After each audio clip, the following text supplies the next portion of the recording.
पिछली वीडियो में हमने बात की थी हरिद्वार के बारे में। अगर आपने अभी तक वो वीडियो नहीं देखी है तो एक बार जाकर जरूर देखिए।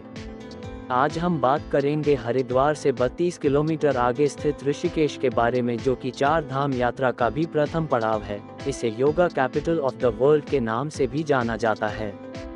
आज की वीडियो में हम आपको बताएंगे ऋषिकेश कैसे पहुँचे, ऋषिकेश में रुकें कैसे, ऋषिकेश में कहाँ घूमें, ऋषिकेश में क्या क्या एक्टिविटीज़ करें, ऋषिकेश कैसे पहुँचे। अगर आप हरिद्वार से यहाँ आ रहे हैं तो ऑटो या फिर टैक्सी से आप यहाँ पहुँच सकते हैं। अगर आप किसी अन्य स्थान से यहाँ ट्रेन से पहुँचना चाहते हैं तो ऋषिकेश का सबसे नज़दीकी रेलवे स्टेशन खुद ऋषिकेश में ही पड़ता है, तो आप ट्रेन से यहाँ आसानी से पहुँच सकते हैं। अगर आप प्लेन से यहाँ पहुँचना चाहते हैं तो यहाँ का सबसे नज़दीकी हवाई अड्डा देहरादून में है, जो कि ऋषिकेश से 20 किलोमीटर दूर है। देहरादून से आप बस या टैक्सी से आराम से ऋषिकेश पहुंच सकते हैं। यदि आप बस से यहां पहुंचना चाहते हैं तो भी आप आसानी से यहां पहुंच सकते हैं, और आप अपने पर्सनल व्हीकल से यहां पहुंचना चाहते हैं तो भी आपको कोई परेशानी नहीं होने वाली है। ऋषिकेश पहुंचने के बाद बात आती है सबसे पहले कहां जाएं। सबसे पहले हम चलते हैं यहां के फेमस स्थान लक्ष्मण झूला। गंगा नदी के ऊपर बना यह पुल 70 फीट ऊंचा और 450 फीट लंबा झूलता हुआ पुल है। ये पुल शुरू में जूट के रस्सों से बना था, लेकिन बाद में इसे लोहे की तारों से मजबूत बनाया गया। हिंदू पौराणिक कथा के अनुसार भगवान श्री राम के छोटे भाई लक्ष्मण ने इसी स्थान पर जूट की रस्सियों के सहारे गंगा नदी को पार किया था। इसी वजह से इस पुल का नाम लक्ष्मण झूला पड़ा था। ऋषिकेश रेलवे स्टेशन से इसकी दूरी 6 किलोमीटर है, जहां आप ई रिक्शा से आसानी से पहुंच सकते हैं। इसके बाद आप 13 मंजिल मंदिर में पहुंच सकते हैं, जिसे त्र्यंबकेश्वर मंदिर और कैलाश निकेतन मंदिर के नाम से भी जाना जाता है। यह 13 मंजिला मंदिर है, जिसके अलग अलग फ्लोर पर अलग अलग देवी देवताओं की पूजा की जाती है।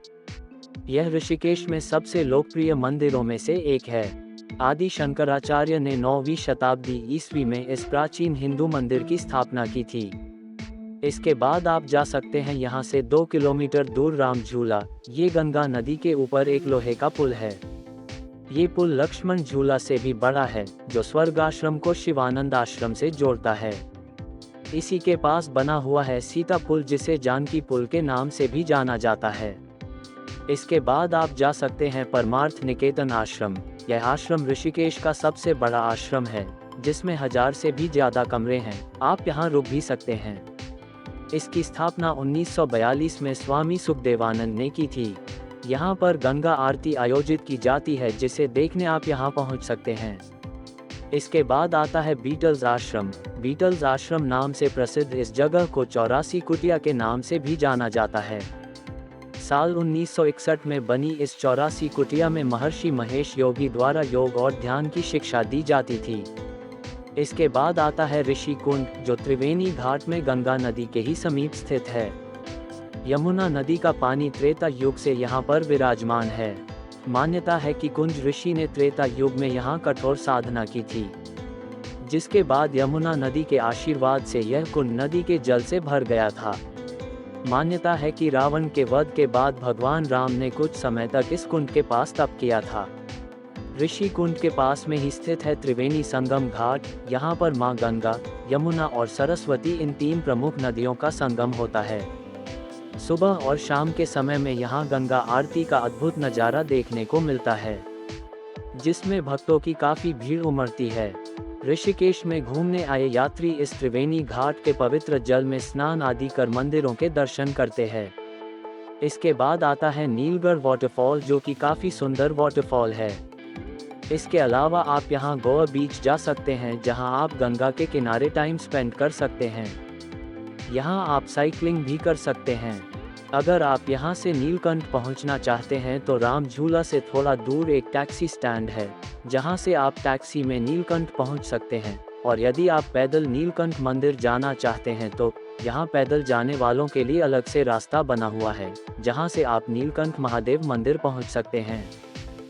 अब बात करते हैं यहाँ क्या क्या एक्टिविटीज़ कर सकते हैं। लक्ष्मण झूला के पास में काफ़ी एक्टिविटीज़ कराई जाती हैं, जैसे रिवर राफ्टिंग, जिसके दूरी के हिसाब से चार्जेस होते हैं। इसके अलावा आप यहाँ बंजी जंपिंग कर सकते हैं, जिसे इंडिया की हाईएस्ट बंजी जंपिंग भी माना जाता है, जिसकी हाइट है करीब 83 मीटर। इसके अलावा giant swing, flying fox, hot air balloon, cliff jumping, cycling, trekking, camping, mountain trekking और माउंटेन क्लाइंबिंग जैसी एडवेंचर एक्टिविटी आप यहाँ कर सकते हैं। अब बात करते हैं यहाँ कहाँ और कैसे ठहरें। अगर आप एडवेंचर एक्टिविटी के लिए यहाँ आए हैं तो लक्ष्मण झूला के पास में रूम लेना आपके लिए बेस्ट रहेगा, नहीं तो आप यहाँ कहीं भी ठहर सकते हैं। आपको यहाँ काफ़ी होटल, आश्रम और धर्मशाला देखने को मिल जाएंगी। अगर आप अकेले आते हैं तो फिर आप यहाँ हॉस्टल्स में भी रुक सकते हैं, और यदि आप कैंप में रुकना चाहते हैं तो आपको यहाँ ये ऑप्शन भी मिल जाएगा। उम्मीद है आपको वीडियो पसंद आई होगी, तो चैनल को सब्सक्राइब कीजिए और कमेंट करके बताइए नेक्स्ट वीडियो आपको किस टॉपिक पे चाहिए।